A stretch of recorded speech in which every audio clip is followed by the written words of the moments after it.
મહીસાગર જિલ્લાના પવિત્ર યાત્રાધામ દેગમડા મંદિર પાસે વહીવટી તંત્રએ મહીસાગર નદીમાં સ્નાન કરવા પર પ્રતિબંધ મુકાતા શ્રદ્ધાળુઓ અને મંદિરના મહંતમાં ભારે નારાજગી જોવા મળી।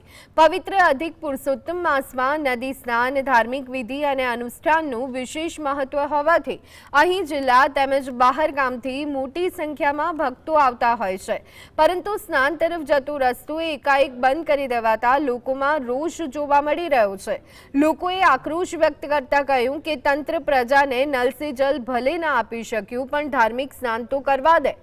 દેગમડા મંદિરના મહંત અરવિંદગીરી મહારાજે વહીવટી તંત્રને હરિદ્વાર કે ગળતેશ્વર જેવા તીર્થ સ્થાનોની જેમ અહીં પણ યોગ્ય વ્યવસ્થા ગોઠવી અને શ્રદ્ધાળુઓને સ્નાન કરવાની છૂટ આપવામાં આવે તેવી અપીલ કરી છે। હરિદ્વારમાં ગંગાજીનો પ્રવાહ કેટલો બધો તેજ છે અને નર્મદાજીનો કરનાલી ચાણોદ અને આપણે ત્યાંથી મા મહીસાગરનું ઉદ્ગમ સ્થાન છે, ત્યાંથી લઈને આપણે સાગર સુધી બધા લોકો સ્નાન કરે જ છે।